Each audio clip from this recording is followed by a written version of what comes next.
beneath the blue expanse of the Mediterranean, history whispers a name most have heard, yet few truly know. The Phoenicians, sailors without equal, merchants who stitched together distant shores, and storytellers who carried gods across the waves. Their traces are faint, scattered ruins, half-forgotten alphabets carved into stone, myths that have slipped into the shadows of more dominant empires. Yet if you listen carefully, behind the roar of the sea, their legends still breathe. Why did this people, without a vast army, without sprawling kingdoms, leave such an indelible mark on human civilization? How could a network of coastal city-states, modest in size, shape the mythologies of the Greeks, influence the rituals of Rome, and echo across 3,000 years of trade and belief? These questions are the compass that guides our story. To understand the Phoenicians, one must look at the sea, not as an obstacle, but as a highway. From the rocky coasts of Tyre and Sidon to the bustling harbors of Byblos and Carthage, their world was not defined by land borders, but by horizons. Every sunrise offered a new journey. Every tide carried with it the promise of wealth, knowledge, or danger. And with each voyage, they brought not only goods, timber, glass, purple dye, but also gods. Spirits of the waves, guardians of wind and flame, deities born from the depths of creation, myths that tied humans to the very fabric of the cosmos. According to legend, their gods were restless travelers themselves. Melqart, lord of the city of Tyre, carried the vigor of kingship and fire, a hero god who would later inspire the myths of Hercules. Astarte, radiant goddess of fertility and love, would journey into Greek lands as Aphrodite. Baal, the storm god who wielded thunder as a weapon, would thunder again through Canaanite and Hebrew stories alike. Each of these deities was more than a name. They were vessels of meaning, symbols of nature's unpredictability, woven into rituals that gave people a sense of safety when the sea turned cruel. But here lies the true mystery. The Phoenicians themselves wrote little about their own myths. Unlike the Greeks, who inscribed tales into epics, or the Egyptians, who carved their pantheon into temples, the Phoenicians left behind fragments, a line of script here, a ritual description there. Much of what we know comes second-hand, from neighbors, rivals, and descendants. The Greeks, fascinated by their seafaring neighbors, adapted their stories. The Romans, ever pragmatic, folded their gods into their own pantheon. And so the Phoenician voice, the original cadence of their myth, became faint, like a language heard only in echoes. This is where the legend deepens, because the lack of written records turns their mythology into a puzzle, half history, half myth, half guesswork. Archaeologists sift through the soil of Lebanon, Cyprus, and North Africa, searching for clues. A shard of pottery depicting a bull might point to a ritual for Baal. A carved amulet of a goddess hints at Astarte's worship. A charred altar stone suggests the sacrifices made in times of famine or war. And through these fragments, a forgotten spiritual world begins to take shape. Yet the Phoenicians were not only priests of gods, they were priests of the sea itself. To sail without modern instruments demanded more than skill, it demanded faith. Faith that the stars overhead could guide them. Faith that storms could be appeased. Faith that offerings left at a coastal shrine might grant safe return. For every cargo of cedar or glass beads, there was also a prayer whispered into the wind, a promise made to unseen forces. And it is in this delicate balance, between trade and faith, between the tangible and the mythical, that the Phoenicians reveal themselves. They were not conquerors who sought to impose their culture with armies. They were connectors, weaving threads of myth and commerce into the wider fabric of the ancient world. They carried not only goods, but imagination, spreading gods like merchants spread wares. As we unravel their hidden legends, we are invited into a question far larger than commerce or politics. Why do myths travel as swiftly as ships? Why do gods leap across languages and borders, reshaping themselves in new lands? And why, even now, do the Phoenicians remain in the twilight of history, never fully forgotten, never fully remembered? This is the journey ahead, from the coasts of ancient Lebanon to the harbors of North Africa, from the echoes of Baal's thunder to the radiant smile of Astarte, from the shadowed halls of Carthage to the sunlit shores of Cyprus. We will follow the traces of a people who live by the sea, and who taught the world to dream with it. Their myths are not just relics of the past. They are windows into the universal hunger of humankind, to explain, to connect, to believe. And though much has been lost, enough remains to reveal why their gods of sea and trade still ripple through time. To picture the Phoenicians, you must first picture their world. Imagine the eastern edge of the Mediterranean, a ribbon of rugged coastline stretching across what is now Lebanon, parts of Syria, and northern Israel. The land was narrow, squeezed between steep mountains and restless sea. Fertile plains were rare, but towering forests of cedar crowned the hillsides, their resinous scent drifting down to the harbors. These trees would become the lifeblood of Phoenician trade, as sought after in antiquity as gold. The geography dictated their destiny. Unlike Egypt with its broad river valleys, or Mesopotamia with its endless fields of grain, the Phoenicians had no vast hinterland to sustain armies or empires. Instead, they turned outward. Their strength lay in the water that lapped against their shores. The Mediterranean was not a barrier but a mirror, reflecting back opportunities for exchange, exploration, and survival.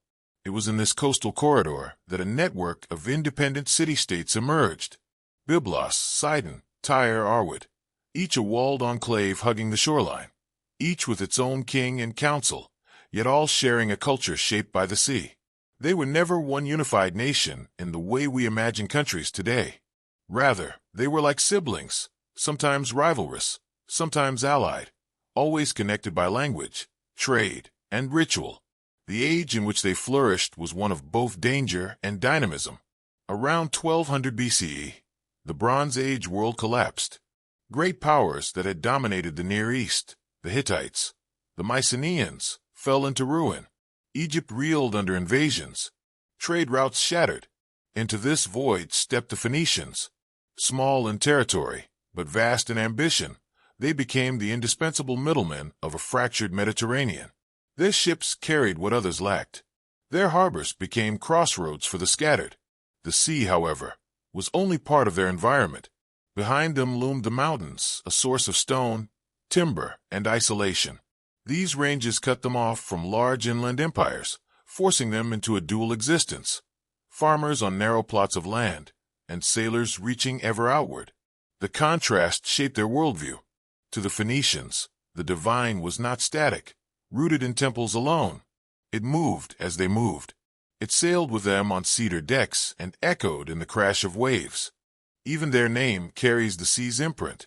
Phoenician is what the Greeks called them, derived from phoenix, meaning purple, a nod to the fabled dye they extracted from murex shells. The people themselves likely called their land Canaan, and themselves Canaana, or simply by the names of their cities. This purple, rare and costly, became their signature. It dyed the garments of kings and priests, it marked status, and it turned their merchants into legends. In many ways, they were known less for who they were, and more for what they carried. According to ancient travelers, their ships were marvels, broad-beamed, sturdy, with high prows carved into animal forms, horses, birds, bulls, symbols of protection and speed. Their sails caught the Mediterranean winds, and their oarsmen could row tirelessly when the air stilled. With these vessels, they hugged coasts, leapt across islands, and eventually braved the open sea. From Cyprus to Sardinia, from North Africa to Iberia, they planted colonies that became stepping stones of empire. Carthage, the most famous, would one day rival Rome itself. But the heart of their world was still the Levantine coast, where myth and commerce intertwined. Every harbor was not only a market, but also a sanctuary. In Byblos, offerings were left for the goddess Baal, Lady of Byblos, guardian of ships. In Tyre, Melqart presided over rituals of kingship and renewal. In Sidon, Astarte received garlands and incense from sailors praying for gentle winds. These gods were not distant abstractions. They were woven into the daily pulse of the ports, invoked in every journey, thanked at every return. The Phoenicians lived in the shadow of larger powers. Assyria pressed from the east, demanding tribute. Egypt's shadow stretched northward, eager to control trade. Yet despite pressure, the Phoenicians endured, not by matching armies with armies, but by becoming indispensable. They supplied timber for Egyptian temples, ships for Persian kings, artisans for distant courts. They mastered the art of being small yet essential, a thread in every empire's fabric. Their language, too, reveals their legacy. A simplified script of 22 characters, the Phoenician alphabet, which spread like their ships, adopted by Greeks, modified by Etruscans, inherited by Romans, and eventually by us. Every time we write a word, we echo the practical genius of a people who sought efficiency in letters as in trade. And within those letters once rested their myths, their prayers, their contracts with the gods of sea and wind. The world of the Phoenicians, then, was one of paradox, limited in land, but limitless in reach, small in number, but vast in influence. Their cities clung to stone coasts, yet their imaginations soared across waters. And out of this crucible of geography, commerce, and belief emerged the legends that still shimmer in fragments. Tales of gods who traveled with them, stories that blurred the line between history and myth. The origins of Phoenician myth lie not in written epics, but in whispers passed from shore to shore. Unlike the Greeks or the Mesopotamians, the Phoenicians left no grand mythological compendium, no book of gods preserved in temples. What we know of their earliest stories comes from fragments, retold by neighbors, preserved in passing references, or buried in archaeological silence. And it is this absence that makes their mythology all the more mysterious. According to later historians, such as the Greek writer Philo of Byblos, who claimed to translate older Phoenician texts, their myths began with the sea itself, an endless, formless expanse from which all life emerged. In these accounts, chaos was personified as a great, dark ocean, stirred by winds until a cosmic egg was formed. From this egg, life split into male and female principles, giving birth to the first beings who shaped the world. Though we cannot be certain of the exact details, this primordial sea aligns with patterns seen across the ancient world, echoes of Mesopotamia's Tiamat, or Egypt's Nun. The Phoenicians, surrounded by waves, simply gave it their own cadence. From this watery beginning came generations of gods. Among the earliest were sky and earth deities, spirits of the winds, and forces of fire. Some scholars believe these early figures reflect the natural elements most vital to seafarers: the wind that carried their sails, the sun that guided their journeys, the fire that hardened their tools, the fertile earth that offered brief harvests between voyages. These gods were not distant, they were intimate presences, tied directly to survival. As oral tradition passed through generations, the gods took on more defined forms. Melqart, the king of the city, became the divine embodiment of Tyre's power. His myth carried the rhythms of the hero's cycle: death, rebirth, renewal. Each year, rituals enacted his temporary death and resurrection, binding the fate of the king and the people to the vitality of their god. To the Greeks, this sounded familiar, and they saw in him their Hercules, a god of strength, trials, and fiery apotheosis. Astarte, the radiant goddess of fertility, sexuality, and war, was among the most revered. Her roots stretched deep into the Canaanite tradition, where she stood alongside figures like Anat and Asherah.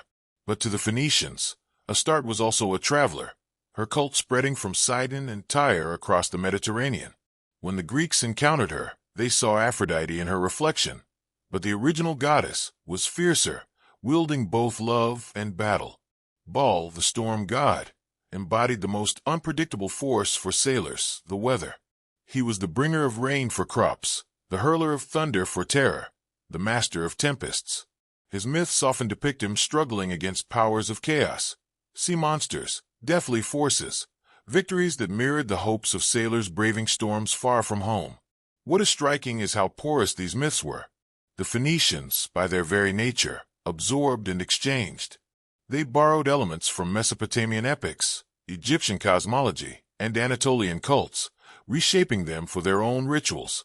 And in turn, their myths influenced others. Astarte became Ishtar in Mesopotamia, Aphrodite in Greece. Melqart's heroism traveled west, inspiring legends even in Iberia. Baal's thunder reverberated into Hebrew scriptures, sometimes as adversary, sometimes as shadow. One of the earliest traces we find of their mythic imagination lies in Byblos, a city so ancient that its name became synonymous with book in Greek, giving us the word Bible. In Byblos, inscriptions and temple ruins suggest rituals tied to Baal, the Lady of Byblos. She was both mother and protector, associated with Egypt's Hathor when trade tied the two lands. To bring cedar timber down from the mountains, to ship it across the sea, to carve it into temple doors for distant pharaohs. All of this was done under her watch. In her worship, commerce and divinity were inseparable. And then there were the more shadowed tales, half-glimpsed, legends of divine couples, of cosmic unions, of serpentine forces beneath the waters. Some versions speak of Usus, a primordial hunter who first discovered fire, or of Hypsiranius, who studied the stars and charted the heavens. These stories, later written down by outsiders, may not be entirely faithful, but they reveal how the Phoenicians tied their gods not only to survival, but to innovation. To light a fire, to map the stars, to build a boat. These acts were sacred, gifts from mythic ancestors who had tamed nature. What makes the origins of Phoenician myth so compelling is their fusion of practicality and mystery. Unlike other pantheons, where gods often dwell in distant heavens, Phoenician deities moved with their people. They were guardians of journeys, patrons of trade, companions in storm and stillness.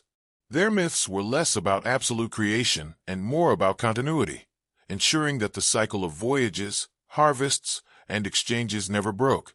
Yet because their myths traveled through so many voices, Greek, Roman, biblical, medieval, what we inherit is layered, like waves washing over each other. The original stories blur, but the outlines remain. A goddess of love and war, fierce yet nurturing. A storm-bringer who fought chaos. A hero god who burned and was reborn. These archetypes are timeless, and perhaps that is why, though their words are lost, the Phoenicians' myths still echo.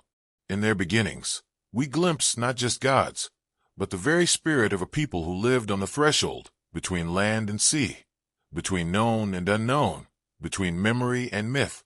The gods of the Phoenicians were not distant abstractions etched into marble. They were vivid presences, living alongside sailors, merchants, and kings.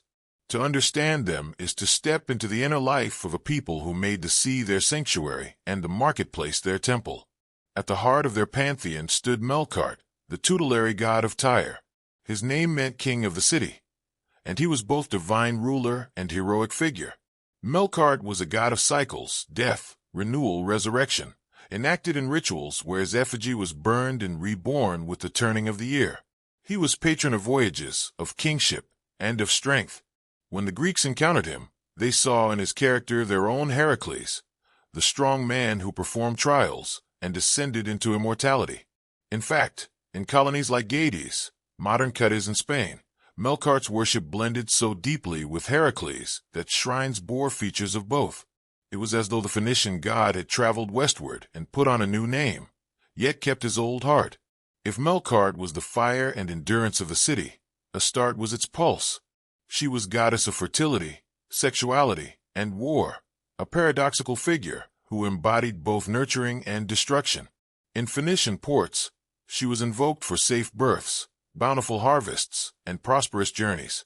But she was also prayed to before battle, adorned with weapons, her temples resonating with chants for victory. To the Greeks she became Aphrodite, the goddess of love and beauty, but the original Astarte was fiercer, commanding respect and fear alike. Her imagery often shows her standing on lions, crowned with horns of the crescent moon, a celestial presence as much as earthly. Then there was Baal, the storm god, wielder of thunder and rain. His name simply meant Lord, and he took on many regional forms. Baal Hadad, Baal Shaman, Baal of Sidon. To sailors, Baal was both protector and threat, the one who could grant steady winds or unleash devastating storms.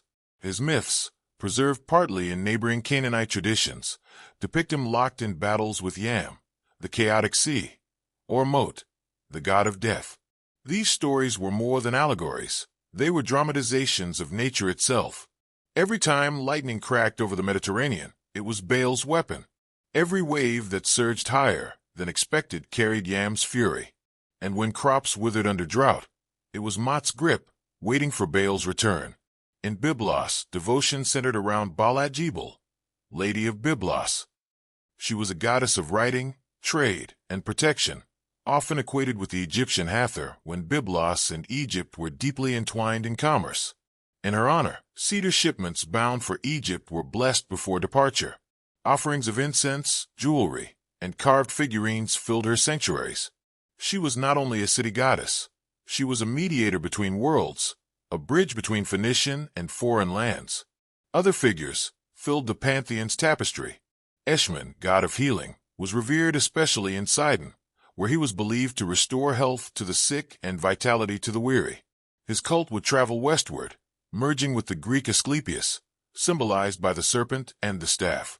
Reshaping, god of plague and war, carried fiery associations, often depicted with a gazelle headpiece or armed with arrows of disease. His cult spread as far as Cyprus and beyond, another sign of Phoenician reach. What is striking about these deities is their duality. They were not one-dimensional forces, but layered beings, blending roles that in other cultures might be divided. Astarte could bring life and end it. Baal could nourish with rain and destroy with thunder. Melqart could perish in ritual fire only to rise again. This fluidity made them adaptable, gods who could be reinterpreted by other cultures, absorbed into wider Mediterranean mythologies, without losing their core. Comparisons help illuminate their universality. Melqart and Hercules, both firebound, both heroes. Astarte and Aphrodite, both radiant, but one with the scars of war. Baal and Zeus, both lords of storm and sky, hurling thunder as symbols of command. Eshmun and Asclepius, both healers, tied to serpents as symbols of regeneration. These parallels show how myth travels, how archetypes arise independently, yet converge when cultures meet. But unlike the Greeks or Romans, the Phoenicians rarely sculpted their gods into lifelike statues. Instead, their deities were evoked through symbols. Astarte might be represented by a star or crescent, Baal by a lightning bolt or bull's horns, Melqart by fire altars or sacred pillars called betyls. This abstraction reflects their seafaring life. Gods were not trapped in marble. They were portable, invoked through symbols that could be carried on ships, etched into amulets, or painted onto pottery. Their faith, like their trade, was designed to travel. These characters formed the backbone of Phoenician belief, but they were never static. As sailors moved, so too did their gods. Colonies in Cyprus, Sicily, Sardinia, and Iberia carried versions of these deities, sometimes blending them with local cults. In Carthage, Astarte and Baal took on new names and new roles, adapted to a powerful, growing city-state. By the time Rome encountered them, they were both familiar and alien, echoes of gods already known, yet with shadows that felt older, deeper, more primal. The Phoenician pantheon, then, was not a closed system but a living current, reshaped by waves of trade, war, and cultural exchange. And it is through these gods, with their fierce dualities and adaptable forms, that we begin to glimpse the soul of a people who carried their beliefs across horizons. Among the fragments of Phoenician tradition, one story stands out, the tale of Melqart's journey through death and renewal. Though the original version has been lost to time, echoes remain in Greek, Roman, and local traditions. Reconstructed from these whispers, it unfolds like a mythic drama, filled with fire, struggle, and transformation. The scene begins in Tyre, the proud city on the coast. According to legend, Melqart was not only its divine guardian but also its founding hero. He was a god of strength, a builder, a traveler who ventured across seas and lands. Yet his greatest story was not one of conquest, but of descent, a passage through death itself. It is said that Melqart faced an adversary not unlike the storms his people feared. Some traditions link his myth to a battle with Mot, the god of death and sterility. Others suggest he was consumed by fire in a ritual sacrifice, only to rise renewed. Whatever the version, the heart of the story is clear. Melqart dies, and then he returns. His resurrection mirrors the cycle of the year, the decline of harvest, the silence of winter, the return of spring. Every year in Tyre, this myth was reenacted in ritual. A great pyre was built, offerings placed upon it, and an effigy of the god was consumed by flames. Priests chanted hymns, the smoke carried prayers into the sky, and as dawn broke, the people celebrated his rebirth. For the Phoenicians, This was not symbolic theater. It was a covenant. The survival of the city was bound to the survival of its god. If Melqart could rise, so too could Tyre endure drought, famine, or storm. To the Greeks, this sounded familiar. They saw in Melqart their Hercules, who suffered trials, descended to the underworld, and was ultimately deified through fire. And so, as Phoenician sailors founded colonies in the western Mediterranean, shrines to Melqart often bore dual dedication, to the Tyrian god and to Heracles. In Iberia, travelers spoke of a great temple at Gades, where Melqart Heracles was worshipped with rituals that fused east and west. Pilgrims came from far lands, not only to pray for protection but to marvel at a god who could walk through fire and return unscathed. The myth of Melqart carries more than seasonal symbolism. It embodies resilience, the capacity to face annihilation and still return stronger. For a people whose lives depended on the sea, with all its unpredictability, this was more than comforting. It was essential. Every voyage risked destruction. Every storm threatened to erase them. But Melqart had shown the path. Death was not the end, only a passage. There is also a deeper layer. In the fire that consumed Melqart's effigy, we see the elemental force that defined Phoenician craft. Fire hardened their glass, fired their pottery, and transformed raw metal into tools. To burn was not simply to destroy. It was to create anew. Melqart's burning was a divine metaphor for transformation, just as cedar logs became ships and sand became glass under the same flames. Legends say that Melqart was also a great traveler, and in some versions, his death and resurrection occur not in Tyre, but far abroad, as if his vitality had to be renewed at the edges of the world. Some accounts claim he ventured to the Western Ocean, beyond the Pillars of Hercules, where he lit great fires to mark the boundaries of the known. These tales may reflect the Phoenician drive to explore, to push past horizons and return with stories and treasures. Whether performed in Tyre's temples or whispered on distant shores, Melqart's myth resonated with all who heard it. To kings, it was a model of rulership, to endure trials, to be renewed with each cycle of power. To sailors, it was a promise of safe return, even when storms threatened. To common folk, it was the assurance that endings were not absolute.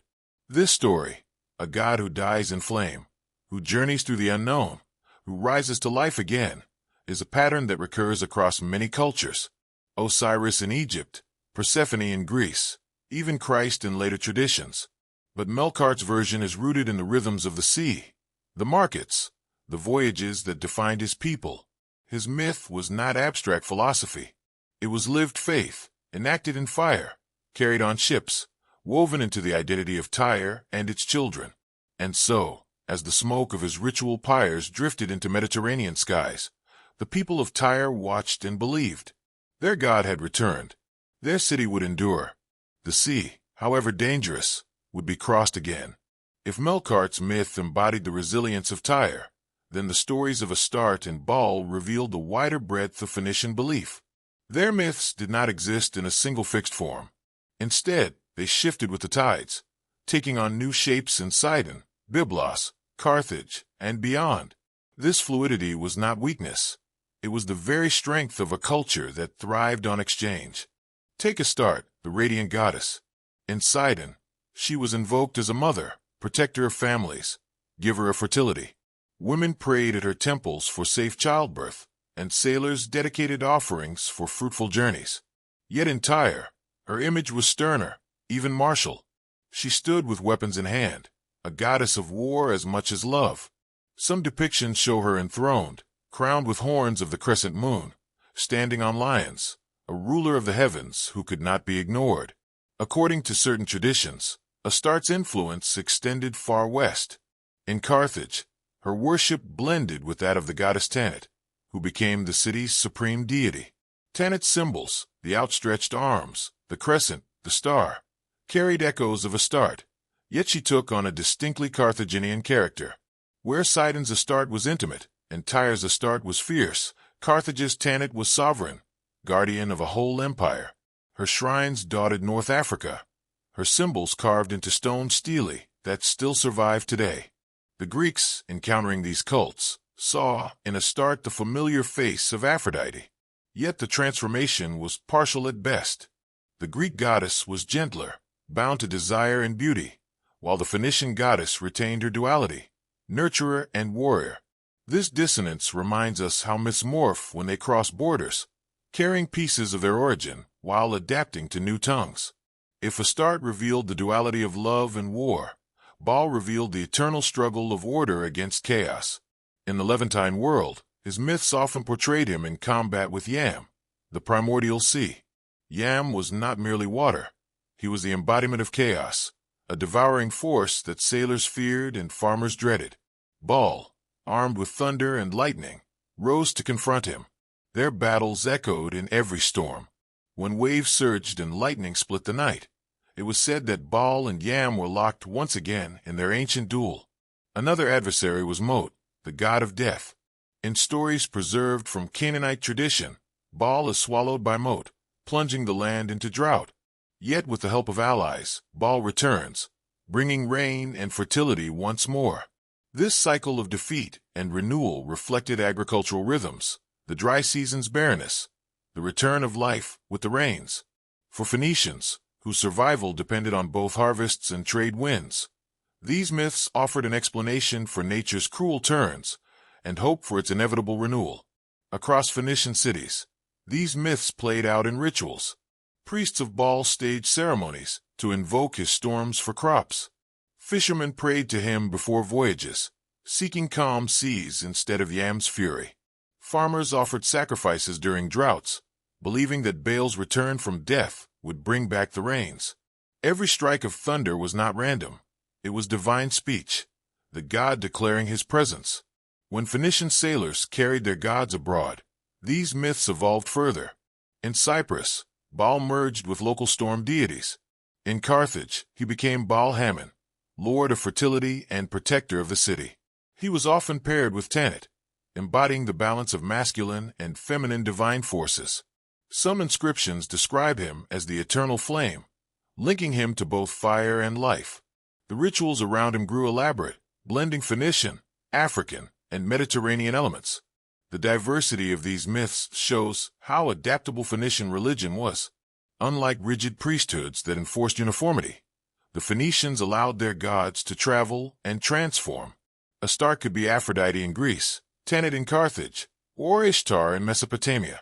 Baal could thunder as Zeus to the Greeks, or become Saturn in Roman Carthage. Yet beneath these masks, their essence remained. Astarte was always love entwined with power. Baal was always storm locked in eternal struggle. These alternative versions also reflect the lived reality of the Phoenicians. A sailor leaving Sidon for Sardinia might carry a small amulet of Astarte, invoking her protection on the open sea. A merchant in Carthage might raise prayers to Baal-Hamon for prosperity and favorable winds. A farmer in Byblos might pour libations to Baal-at-Jebel for rain. Each act reflected a fragment of myth, regional, personal, yet all connected by a shared heritage. And so the myths of Astarte and Baal were not static stories, but living threads, retold in markets, enacted in rituals, and reshaped across the Mediterranean.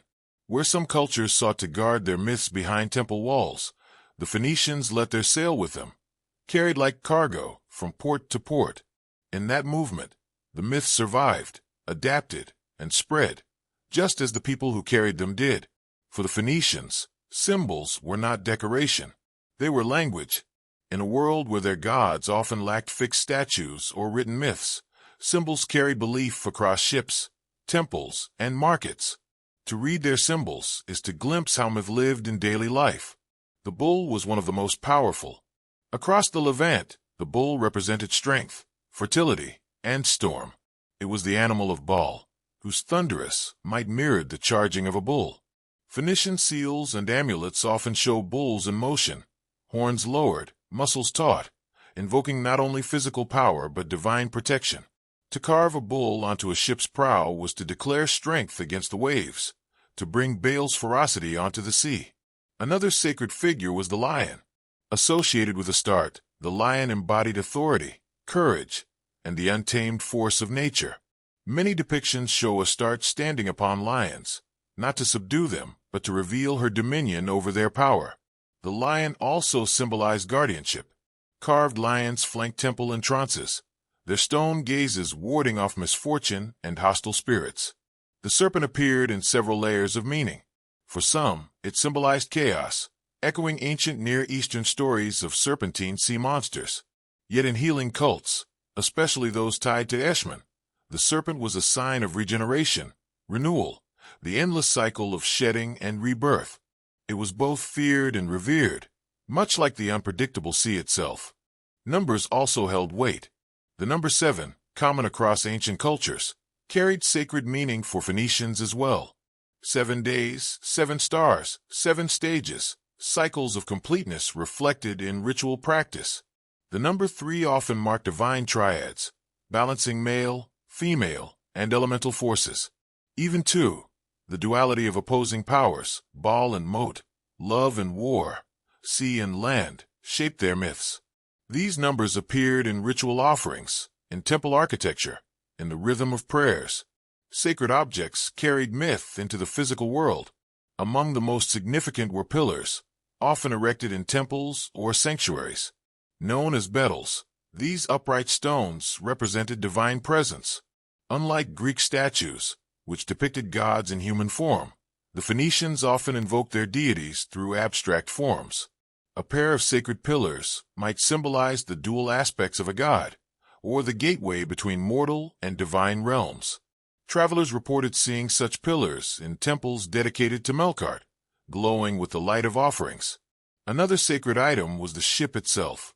For people of the sea, ships were not just tools of commerce. They were holy vessels. Ships carried not only timber, glass, and metals, but also idols, amulets, and prayers. Before departure, rituals were performed at harbors, sacrifices offered to ensure that sails would fill and waters would be calm. In some ways, every Phoenician voyage was a floating ritual, the deck transformed into a shrine under the stars. Fire, too, was symbolic. It was the medium through which Melqart renewed himself, the force that purified and transformed. Fire consumed offerings, sending smoke upward as a bridge to the gods. It was both destructive and creative, feared and revered, a divine element harnessed by human hands, yet never truly controlled. Even the color purple, so central to Phoenician identity, carried sacred significance. Extracted from the murex shell at great cost, the dye was vivid, resistant to fading, and reserved for the elite. Purple robes marked priests, kings, and the wealthy, but they also carried mythic resonance. Purple was the color of twilight, the liminal space between day and night. To wear it was to embody transition, to stand in the threshold between mortal and divine. Symbols also traveled with them. Astarte's crescent, Baal's lightning, Melqart's pillars, these images carved into stele, pressed into coins, or etched into jewelry, moved across the Mediterranean. They became shared motifs, recognizable to Greeks, Egyptians, and Romans alike. Even when names changed, the symbols endured. A star above a crescent might signal Astarte in Sidon, Tanit in Carthage, or another goddess entirely in Rome. The image carried more weight than the name. What makes Phoenician symbolism so fascinating is its universality. Unlike myths tied to one temple or one priesthood, these symbols belong to everyone. A farmer scratching a bull into a pottery shard, a sailor carrying a lion amulet, a priest lighting a fire before a stone pillar. All were participating in the same sacred network. And through this language of symbols, the Phoenicians carried their gods everywhere. Even when written stories faded, the bull, the lion, the serpent, the crescent, the pillar, the purple cloth, all these continued to speak across centuries. They still whisper today, etched into ruins, preserved in museums, woven into the fabric of Mediterranean culture. Though the temples of Tyre and Sidon have long crumbled, and though the Phoenicians themselves vanished into the folds of history, their echoes remain with us. They are woven into our language, our rituals, and even our entertainment, subtle fingerprints of a people who thrived on exchange and left their mark across centuries. The most obvious inheritance is writing itself. The Phoenician alphabet, with its 22 letters, was born of necessity, a simpler, more efficient way to record trade agreements, ship manifests, and prayers. Unlike the intricate cuneiform of Mesopotamia or the hieroglyphs of Egypt, the Phoenician script could be learned quickly, used easily, and carried everywhere. When adopted by the Greeks, it gained vowels, then passed to the Romans, and from there to us. Every time we write or read, whether in English, French, or Arabic, we are engaging with the legacy of Phoenician letters. Their myths may be fragmented, but their alphabet became immortal. The name Byblos, one of their oldest cities, carries another echo. The Greeks associated Byblos with books, and from it came the word Bible.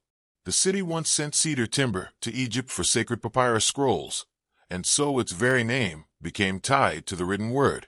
What began as a Phoenician port became a linguistic seed planted into Western religion and literature. Even festivals and rituals bear traces of Phoenician myth. In some parts of the Mediterranean, fertility rites tied to spring planting echo the ancient ceremonies for Baal and Astarte, cycles of death, renewal, and abundance. Though later absorbed into Greek, Roman, and Christian calendars, the underlying rhythm of seasonal worship owes much to traditions once practiced in Phoenician harbors. Symbols of power and faith also survive transformation. The crescent and star, once associated with Astarte and Tanit, would find new meanings in later cultures, becoming widespread symbols in the Mediterranean and beyond. The serpent staff of Eshmun resurfaced in Greek medicine as the rod of Asclepius, and still today, it appears as the emblem of hospitals and healing. What was once a Phoenician healing cult now marks ambulances worldwide. Their gods, too, live on in disguise. Melqart, remembered by the Greeks as Hercules and by the Romans as Hercules, became one of the most celebrated heroes of Western tradition. The labors of Hercules, slaying lions, capturing bulls, taming monsters, carry faint but persistent echoes of Melqart's fire and strength. Astarte, reborn as Aphrodite and later Venus, is still celebrated in art, poetry, and even astronomy, her name given to the brightest planet in the night sky. Baal, transformed through centuries of religious reinterpretation, remains one of the most debated figures in theological history. And then there are subtler traces. The Phoenicians were masters of navigation, charting the stars to cross seas. Some historians believe they sailed beyond the Strait of Gibraltar, reaching the Atlantic, and perhaps even the coasts of West Africa. Their mastery of the heavens gave them stories tied to constellations, myths that may have influenced how Greeks and Romans later saw the stars. When we look up at Orion or Taurus, we may still be gazing through Phoenician eyes. In popular culture, their legends appear like ghosts. Films and novels invoke Carthage, the great Phoenician colony, as a symbol of defiance and tragedy. Video games recreate their harbors, their purple sails, their gods dressed in borrowed names. Even modern tourism in Lebanon and Tunisia often gestures toward Phoenician heritage, presenting fragments of myth to new generations. Their greatest echo, however, lies in the very idea of exchange. The Phoenicians did not dominate through conquest, but through connection.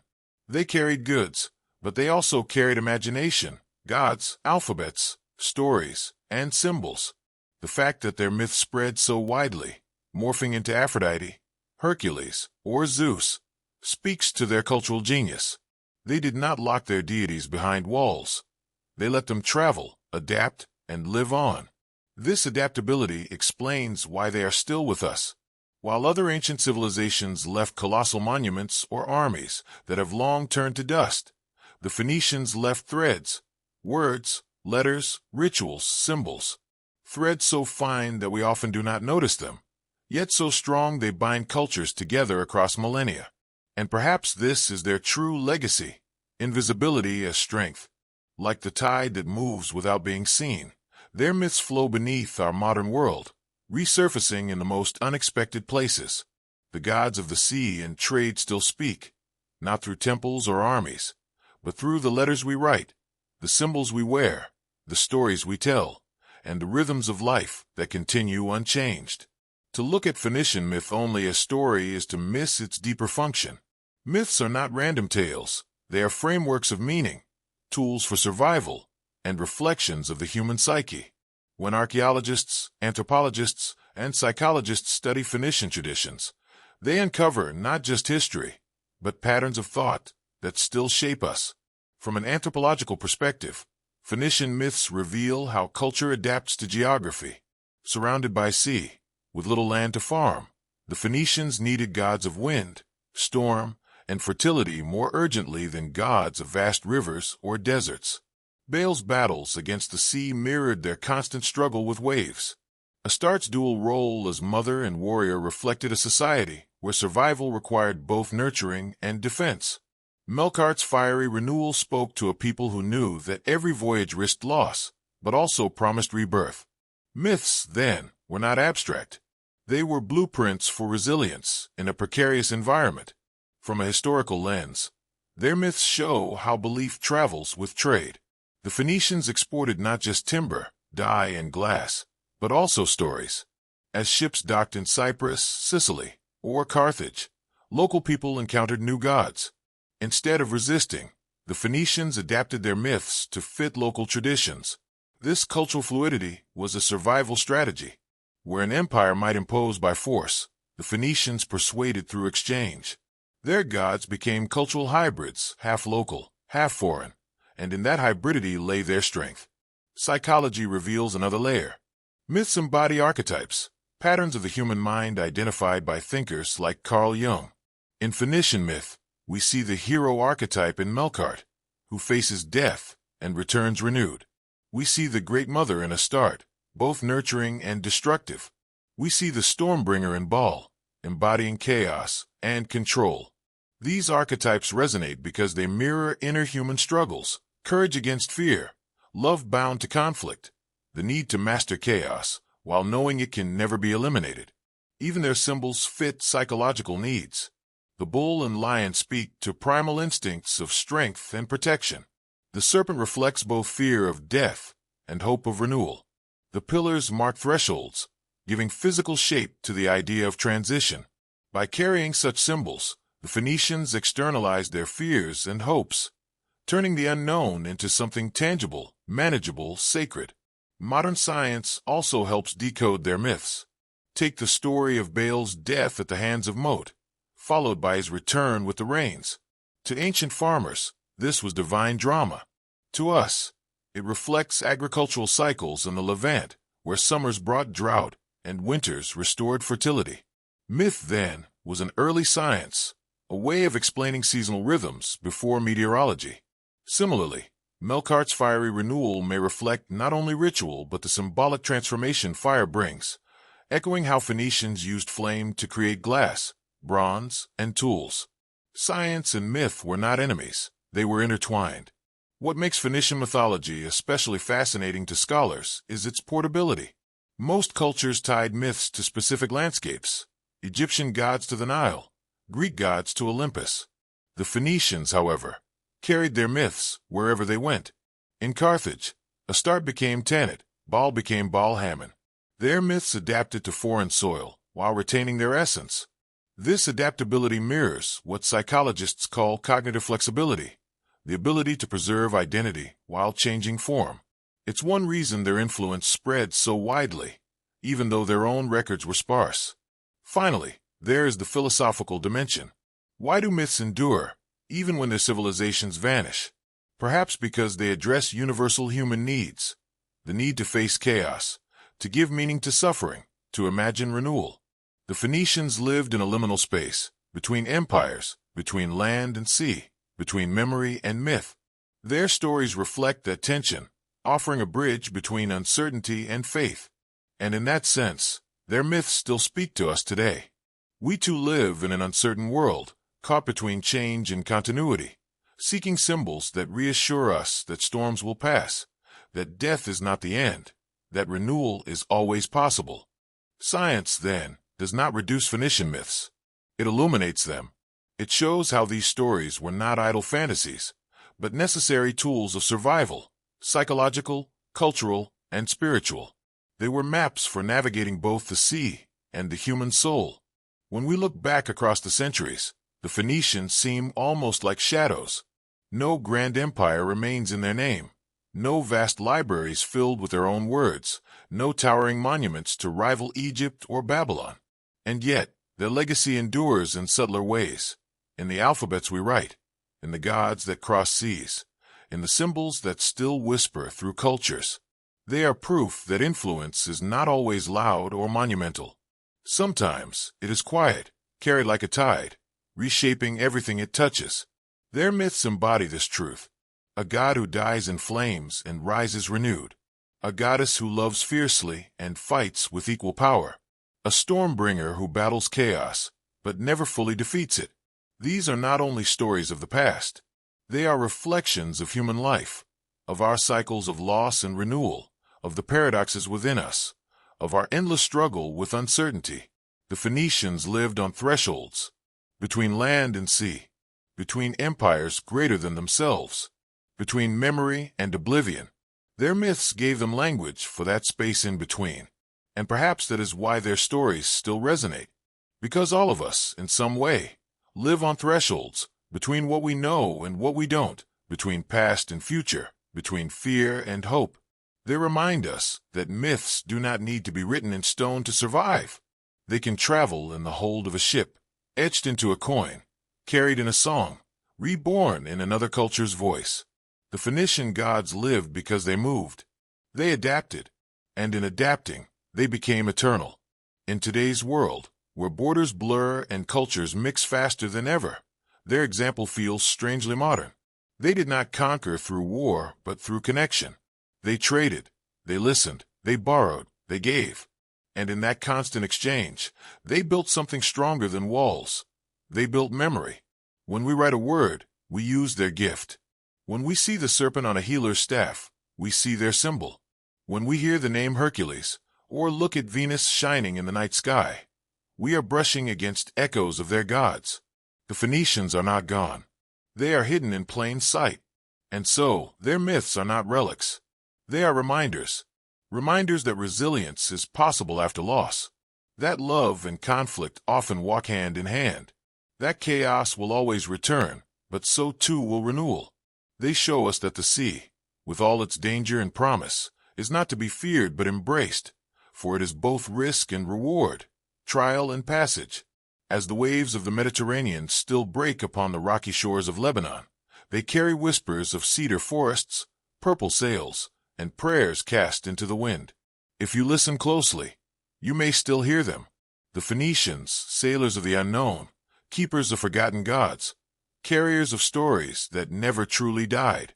Their hidden legends survive because they belong not only to one people, but to all who search for meaning in mystery. They remind us that even the faintest echo can endure across millennia. And in that endurance lies the greatest truth of all, that no story, once carried on the breath of humanity, is ever truly lost.